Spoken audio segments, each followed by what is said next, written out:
So we're looking at Aideen Connolly's exhibition, and it's Debbie's Heyday, and I have two men here who remember it very well. So it was 16th of September 1961.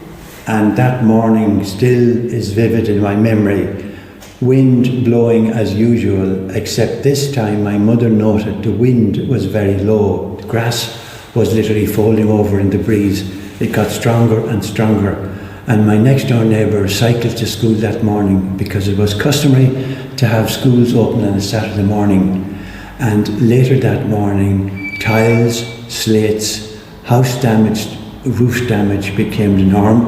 My dad drove to the creamery, and when he came back reported that a good neighbour by the name of Mick Higgins had suffered severe damage while milking the cows in his barn. He asked Mick to leave at once, that the wind was dangerous, and as they looked around, the roof was lifted off the building. As children, we then noted that it was customary to have a plantation near a house as shelter in rural areas, most of which were damaged or devastated by the wind that morning. And another neighbour had his field of hay secured in September. He wouldn't have been famous for being the first farmer to save hay, only to find it scattered. Several neighbours told stories of helping friends and neighbours gather oats that had been harvested and still blown with the ferocity of the wind. And many, many years later, in the 2000s, I called into a little shop going up to Letterkenny on a windy evening, and the shopkeeper reminded me of the damage that Debbie had done, and we were always alerted from then on to watch out and pay heed to any storm that comes from the northwest.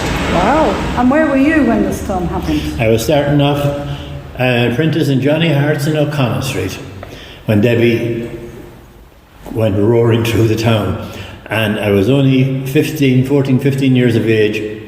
And Johnny Hart had owned the shop, and Jim Dolan, that was the top house of shop boy, were upstairs with two brushes crossed, holding down the roof. Okay. And I was downstairs in the shop minding it. But sure, there was no one coming in, no one could go out. But I did go home for my lunch that day. How they let me out? Because there was roofs moving.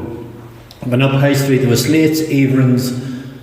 When I got home, looking out the window in Old Market Street at, it was Patrick's house across the road, the chimney was going down like a deck of cards, all the red bricks. Wow. It was serious. There's no storm, John. No, not to that, no. Wow. No. Matt Airden will confirm it, but it's the neighbours would have told you, especially the senior neighbours would have told you, that it was winds in excess of 100 miles an hour, a freak storm, and it had blown out pretty much then by the afternoon. It was most dangerous in that morning to lunchtime. Lunchtime, yes.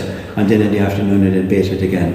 Wow. So we've not seen anything like it? Nothing. No. Wow. In fact, for years afterwards, it was quite customary to see in rural areas where you'd have galvanised roofs secured with wire rope and blocks for fear the wind again would come back. So it did leave a long-term memory, imprinted the memory as to its dangers. Gosh, thank you so much. There you are.